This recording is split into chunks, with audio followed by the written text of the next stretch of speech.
we're back to our summer survival guide. As we mentioned a little earlier in this hour, 10,000 lawnmower accidents every year. This is something parents are nervous about because so many of them involve kids.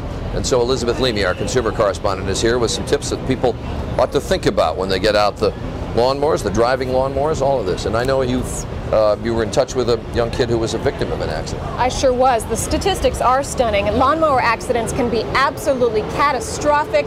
And the amazing thing is that in 50% of the cases, it results in the need for an amputation of legs, feet, toes. Thanks to our colleagues at WISN in Milwaukee, we met a brave little boy who's one of the survivors. He got through a terrible ordeal, and now he is pushing grown-ups to make things safer for other kids.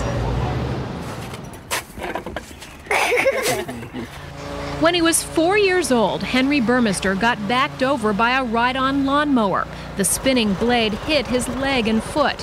Henry's dad was driving the mower and never saw him coming. I was behind the lawnmower. It backed up. I tried to push it back, but it was too strong. And it pushed me down, and at least my other foot got safe. My toes, they're way up in heaven by now. In the ER, Henry's mother, Terry, sang a song to comfort her traumatized child. They were unwrapping his foot, and I got to look at it while I was singing. And I just kept singing.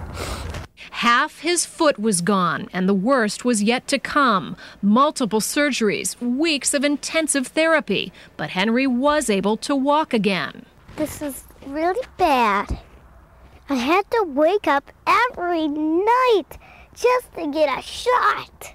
In spite of everything, Henry and his parents realize it could have been much worse. Kids die from this. They lose their legs up to their knees. Most children injured by lawnmowers are age 6 and under. Children just don't have an appropriate fear of these power lawnmowers. And with the parent mowing, they can't hear the child running up, and so even with it backing up or going forward, the child again can end up underneath the mower. Henry and his family have triumphed over their tragedy. They've begun a campaign to alert other parents and kids to the danger. It includes chilling public service announcements that demonstrate, thankfully off camera, how quickly a child can run into trouble with a lawnmower. Henry also wrote a letter to lawnmower manufacturers. It says, "Hello, my name is Henry. I got run over by a lawnmower. I do not want this to happen to other kids." Henry is asking companies to include a keychain on all their lawnmowers with the reminder, "Know before you mow." Don't go close to a lawnmower when it's on.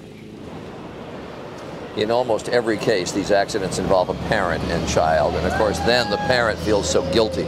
So, what do you need to do with your kids? All right, well, first of all, have that conversation with them. Make sure they understand lawnmowers are dangerous. Another thing, set a rule in your house. If the mower's on, the kids are inside, and enforce that rule, okay? On and in. All right, and be aware of age limits. Children under 12 should not operate a push mower. As for the riding lawnmowers, it's kind of like driving a car. Kids under 16 shouldn't be using these. The other thing is, don't give kids a ride on the lawnmower. It gives the wrong signal, and half of the accidents happen when kids fall off or jump off of these. And finally, reversing can be really dangerous. So on the ride-on lawnmowers especially, you can actually disengage that blade while you're going in reverse. With the push mowers, that technology is not usually available. If you can find it, buy it. I didn't know that. You can disengage the mower when you're in reverse. And it's all a right. good idea. All good ideas. Part of our summer survival guide. Elizabeth Leamy, thank you.